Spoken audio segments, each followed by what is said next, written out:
Hi friends, welcome to Vidya's kitchen and blogs. Friends, hotel style mutton chops ಮನೆಯಲ್ಲಿ perfect ಆಗಲ್ಲ ಅಂತ ಯಾರು ಹೇಳಿದ್ರು? ಇವತ್ತು ಆ ಮಿತ್ನ ಬ್ರೇಕ್ ಮಾಡೋಣ. Simple ingredients, perfect masala, super juicy mutton chops ready ಆಗುತ್ತೆ. ವಿಡಿಯೋ ಸ್ಕಿಪ್ ಮಾಡದೆ ಕೊನೆ ತನಕ ನೋಡಿ. ನನ್ನ 3 ಸೀಕ್ರೆಟ್ ಮೆಥಡ್ ಅಥವಾ ಟ್ರಿಕ್ಸ್ನ ಫಾಲೋ ಮಾಡಿ ರೆಸಿಪಿ ಸಕ್ಕತ್ತಾಗಿ ಬರುತ್ತೆ. ಸೊ ತಡ ಯಾಕೆ, ರೆಸಿಪಿ ಸ್ಟಾರ್ಟ್ ಮಾಡೋಣ.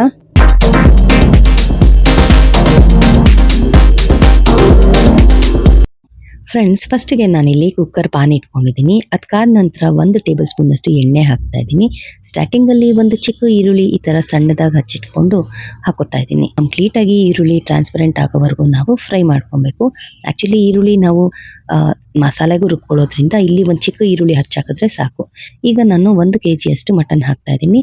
ಮಟನ್ನ ನಾನು ಆಲ್ರೆಡಿ 2 ಸತಿ ತೊಳೆದು ಉಪ್ಪು ಮತ್ತು ಅರಿಶಿನ ಹಾಕಿ ಮತ್ತಿನ್ನೊಂದು ಸತಿ ತೊಳೆದು ಎಲ್ಲ ಕಂಪ್ಲೀಟ್ ನೀರನ್ನ ಡ್ರೈನ್ ಮಾಡಿ ಹಾಕ್ತಾ ಇದ್ದೀನಿ. ಆಲ್ರೆಡಿ ಮಟನ್ನಲ್ಲಿ ಸ್ವಲ್ಪ ಫ್ಯಾಟ್ ಇರೋದ್ರಿಂದ ಎಣ್ಣೆ ನಾವು ಜಾಸ್ತಿ ಹಾಕಬಾರ್ದು. ಈಗ ಲಿಡ್ ಕ್ಲೋಸ್ ಮಾಡಿ 1 2 3 ನಿಮಿಷ ನಾವು ಕುಕ್ ಮಾಡ್ಕೊಂಡ್ಮೇಲೆ ನೋಡಿ, ಲಿಡ್ ಓಪನ್ ಮಾಡಿದಾಗ ಸೈಡಲ್ಲೆಲ್ಲ ನೀರು ರಿಲೀಸ್ ಆಗೋಕ್ಕೆ ಶುರು ಆಗಿರುತ್ತೆ. ಈ ಟೈಮಲ್ಲಿ ನಾವು ಚೆನ್ನಾಗಿ ಎಣ್ಣೆಲಿ ಬ್ಲೆಂಡ್ ಆಗೋ ಥರ ಮಟನ್ನೆಲ್ಲ ಮಿಕ್ಸ್ ಮಾಡಿಕೊಂಡು ಆಮೇಲೆ 2 ಟೀ ಸ್ಪೂನಷ್ಟು ಅರಿಶಿನ ಜೊತೆಗೆ ಕಲ್ಲುಪ್ಪು, ಹಾಗೆ ಒಂದು ಅರ್ಧ ಕಪ್ಪಷ್ಟು ಸಣ್ಣದಾಗಿ ಹಚ್ಚಿಟ್ಕೊಂಡಿರುವಂಥ ಕೊತ್ತಂಬರಿ ಸೊಪ್ಪು, ಹಾಗೆ ಅರ್ಧ ಕಪ್ಪಷ್ಟು ಸಣ್ಣದಾಗಿ ಹಚ್ಚಿಟ್ಕೊಂಡಿರುವಂಥ ಪುದೀನ, ಇಷ್ಟು ಹಾಕಿ ನಾವು ಚೆನ್ನಾಗಿ ಮಿಕ್ಸ್ ಮಾಡಬೇಕು. ಸೊ ದ್ಯಾಟ್ ಇನ್ನು ಮಟನ್ ಕಂಪ್ಲೀಟಾಗಿ ನೀರೆಲ್ಲ ಏನಿದೆ ಮಟನ್ನಲ್ಲಿ ರೋಸ್ಟ್ ಆಗೋವರೆಗೂ, ಡ್ರೈ ಆಗೋವರೆಗೂ ನಾವು ಕುಕ್ ಮಾಡ್ಕೊಳ್ಳೋಣ. ನಾನು ಪ್ರತಿ ಸತಿ ಹೇಳಿದ್ದೀನಿ, ಚಿಕನ್ ಇಲ್ಲ ಮಟನ್ ನಾವು ಅಡುಗೆ ಮಾಡ್ತಿದ್ದೀವಿ ಅಂದರೆ ಅದರಲ್ಲಿರೋವಂಥ ಮಾಯ್ಶ್ಚರ್ ಕಂಟೆಂಟ್ ಕಂಪ್ಲೀಟಾಗಿ ಡ್ರೈ ಆದ್ರೇ ರೆಸಿಪಿ ಚೆನ್ನಾಗಿ ಬರೋದು.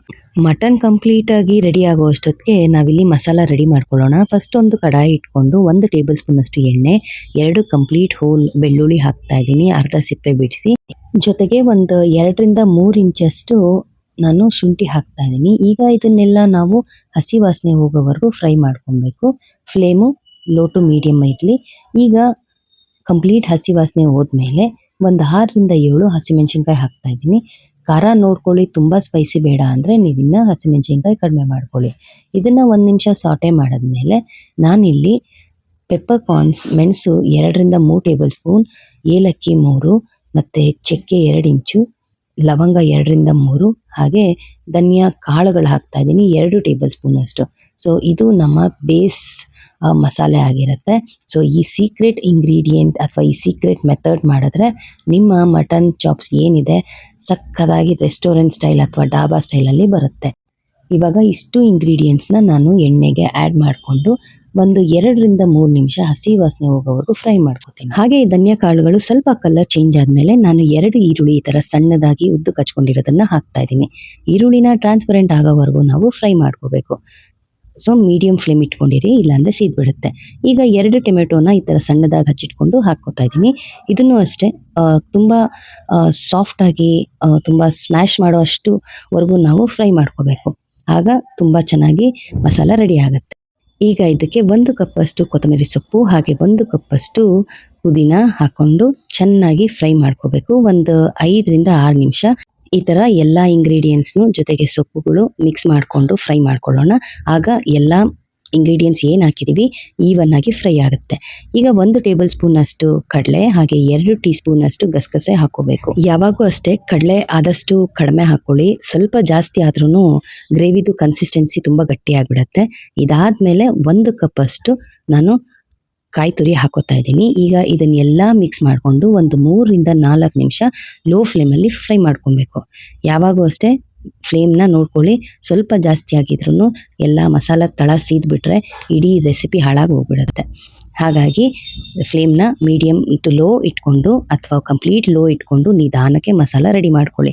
ರೆಸಿಪಿಲಿ ಇನ್ನೊಂದು ಸೀಕ್ರೆಟ್ ಟ್ರಿಕ್ ಏನಂದರೆ, ನಾವು ಹಾಕಿರುವಂಥ ಕಾಯಿ ತುರಿ ಅದನ್ನು ಹೇಗೆ ಫ್ರೈ ಮಾಡಬೇಕು ಅಂದರೆ ಅದರಲ್ಲಿರುವಂಥ ಎಣ್ಣೆ ಅಂಶ ರಿಲೀಸ್ ಆಗಬೇಕು. ಹಾಗಾಗಿ ನಿಧಾನಕ್ಕೆ ಫ್ರೈ ಮಾಡ್ಕೊಂಡು ಮಸಾಲೆ ಕೂಡ ತುಂಬ ಟೇಸ್ಟಿಯಾಗಿ ರೆಡಿ ಆಗುತ್ತೆ. ಸೊ ಈಗ ಇದಿಷ್ಟೂ ಮಸಾಲ ರೆಡಿಯಾಗಿದೆ. ಈಗ ಕಂಪ್ಲೀಟ್ ತಣ್ಣಗಾದ್ಮೇಲೆ ಸ್ವಲ್ಪ ನೀರು ಆ್ಯಡ್ ಮಾಡಿಕೊಂಡು ಫೈನ್ ಪೇಸ್ಟಾಗಿ ರುಬ್ಕೋಬೇಕು. ಈಗ ನಾನು ಇಷ್ಟೆಲ್ಲ ಮಸಾಲ ರೆಡಿ ಮಾಡ್ಕೊಳೋ ಅಷ್ಟೊತ್ತಿಗೆ ಒಂದು 10 12 ನಿಮಿಷ ಆಗಿತ್ತು. ಸೊ ನಾನು ಮಟನ್ ಕೂಡ ಪಕ್ಕದ ಬರ್ನರಲ್ಲೇ ಇಟ್ಟು ಇದನ್ನು ಫ್ರೈ ಮಾಡ್ಕೊತಾ ಇದ್ದೆ. ನೋಡಿ ಈಗ ಮಟನಲ್ಲಿ ಒಂದು ಚೂರು ವಾಟರ್ ಕಂಟೆಂಟ್ ಇಲ್ಲ. ಸೊ ಈಗ ರೆಸಿಪಿ ತುಂಬ ಚೆನ್ನಾಗಿ ಆಗುತ್ತೆ. ನಾವು ರುಬ್ಕೊಂಡಿರೋವಂಥ ಮಿಶ್ರಣ ಸ್ವಲ್ಪ ನೀರು ಆ್ಯಡ್ ಮಾಡಿಕೊಂಡು ಫಸ್ಟ್ ನಾವು ಮಟನ್ಗೆ ಆ್ಯಡ್ ಮಾಡ್ಕೋತೀವಿ.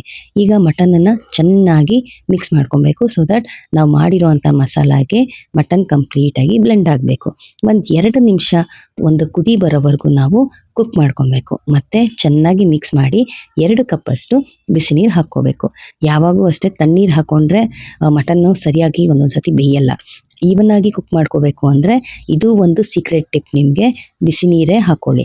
ಈಗ ಚೆನ್ನಾಗಿ ಮಿಕ್ಸ್ ಮಾಡಿ ನೋಡಿ, ಕನ್ಸಿಸ್ಟೆನ್ಸಿ ನೀರು ಬೇಕಾ ನೋಡ್ಕೊಳ್ಳಿ, ಅಥವಾ ಉಪ್ಪು ಖಾರ ಏನಾರ ಕಡಿಮೆ ಇದೆ ಅನಿಸಿದ್ರೆ ನೀವು ಎಕ್ಸ್ಟ್ರಾ ಹಾಕ್ಕೋಬೋದು. ಈಗ ನನಗೆ ಉಪ್ಪು ಖಾರ ಸ್ವಲ್ಪ ಕಡಿಮೆ ಅನ್ನಿಸ್ತು, ಯಾಕಂದರೆ ನಮ್ಮನೇಲಿ ಸ್ವಲ್ಪ ಸ್ಪೈಸಿ ತಿನ್ನೋದ್ರಿಂದ ನಾನು ಎಕ್ಸ್ಟ್ರಾ ಹಾಕ್ಕೊಂಡು ಚೆನ್ನಾಗಿ ಮಿಕ್ಸ್ ಮಾಡ್ಕೊತಾ ಇದ್ದೀನಿ. ಇದಾದಮೇಲೆ ಸ್ವಲ್ಪ ಕೊತ್ತಂಬರಿ ಸೊಪ್ಪು ಮೇಲೆ ಸ್ಪ್ರಿಂಕಲ್ ಮಾಡಿ ಮತ್ತು ಮಟನ್ನ ಎಲ್ಲ ನೀಟಾಗಿ ಮಿಕ್ಸ್ ಮಾಡಿ ಒಂದು ಕುದಿ ಬರೋವರೆಗೂ ನಾವು ಕುಕ್ ಮಾಡ್ಕೋಬೇಕು. ಈಗ ಸ್ವಲ್ಪ ಸ್ವಲ್ಪ ನೀವು ನೋಡ್ಬೋದು ಮಟನ್ ಕುದಿಯೋಕ್ಕೆ ಶುರು ಆಗಿದೆ ಅಲ್ವಾ. ಈ ಟೈಮಲ್ಲಿ ನಾನು ಲಿಡ್ ಕ್ಲೋಸ್ ಮಾಡಿ 2 ರಿಂದ 4 ವಿಸಿಲಷ್ಟು ನಾವು ಕುಕ್ ಮಾಡ್ಕೋಬೇಕು. ಒಂದೊಂದು ಸತಿ ಮಟನ್ ಬೇಗ ಬೆಂದ್ಬಿಡುತ್ತೆ, ಒಂದೊಂದು ಸತಿ ಬೇಯಲ್ಲ. ಆ್ಯಂಡ್ ಕಲರ್ ಕೂಡ ಡಿಪೆಂಡ್ ಆಗಿರುತ್ತೆ. ಸ್ವಲ್ಪ ಪಿಂಕಿಶ್ ಪರ್ಪಲ್ ಇದ್ದರೆ ಎಳೆದು ಅಂತ, ತುಂಬ ಪರ್ಪಲ್ ಇದ್ದರೆ ಮಟನ್ ತುಂಬ ಬಲ್ತಿದೆ ಅಂತ. ಸೊ ಹಾಗಾಗಿ ಕಲರ್ ನೋಡಿಕೊಂಡು ಕುಕ್ ಮಾಡ್ಕೊಳ್ಳಿ. ತುಂಬ ಪರ್ಪಲ್ ಇದ್ದರೆ ನಾವು ಒಂದು 5 ರಿಂದ 6 ವಿಸಿಲನ್ನು ಕುಕ್ ಮಾಡ್ಕೋಬೇಕು. ಈಗ ಲಿಡ್ ಓಪನ್ ಮಾಡ್ತಾ ಇದ್ದೀನಿ. ನೋಡಿ, ಕಂಪ್ಲೀಟಾಗಿ ಮಟನ್ ಚಾಪ್ಸ್ ಏನಿದೆ ರೆಡಿಯಾಗಿದೆ. ಸುತ್ತ ನೋಡ್ಬೋದು ನಾನು ಹಾಕಿದ್ದು ತುಂಬ ಕಡಿಮೆ ಎಣ್ಣೆ, ಬಟ್ ಮಟನ್ನಲ್ಲೇ ಸ್ವಲ್ಪ ಫ್ಯಾಟ್ ಇದ್ದಿದ್ದರಿಂದ ಸುತ್ತ ಎಣ್ಣೆ ಬಿಟ್ಕೊಂಡು ತುಂಬ ಚೆನ್ನಾಗಿ ರೆಡಿಯಾಗಿದೆ. ಘಮ್ ಅಂತ ಸ್ಮೆಲ್ ಬರ್ತಾ ಇದೆ. ಸೊ ಇಷ್ಟೇ ಫ್ರೆಂಡ್ಸ್ ಮಟನ್ ಚಾಪ್ಸ್.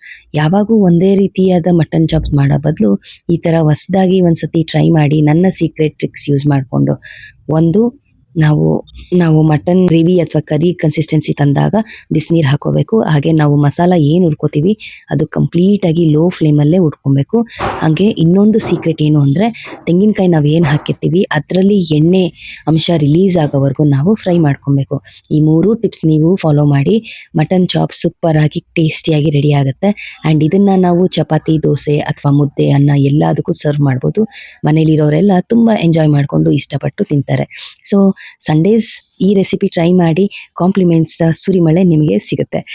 ಇವತ್ತೆಲ್ಲ ಯಾರ್ಯಾರು ನನ್ನ ಈ ಚಾನಲ್ ಫಸ್ಟ್ ಟೈಮ್ ನೋಡ್ತಾ ಇದ್ದೀರಾ, ನನ್ನ ವಿಡಿಯೋ ಫಸ್ಟ್ ಟೈಮ್ ನೋಡ್ತಾ ಇದ್ದೀರಾ, ಪ್ಲೀಸ್ ನನ್ನ ಚಾನಲ್ಗೆ ಸಬ್ಸ್ಕ್ರೈಬ್ ಮಾಡ್ಕೊಳ್ಳಿ. ಹಾಗೆ ಬೆಲ್ ಐಕನ್ ಪ್ರೆಸ್ ಮಾಡಿ. ನಾನು ಮಾಡೋ ಎಲ್ಲ ರೆಸಿಪಿ ವಿಡಿಯೋಸ್ ಹಾಗೆ ವ್ಲಾಗ್ ವಿಡಿಯೋಸ್ ನೋಟಿಫಿಕೇಷನ್ ನಿಮಗೆ ಸಿಗುತ್ತೆ. ವಿಡಿಯೋ ಇಷ್ಟ ಆದಲ್ಲಿ ಲೈಕ್ ಮಾಡಿ, ಶೇರ್ ಮಾಡಿ.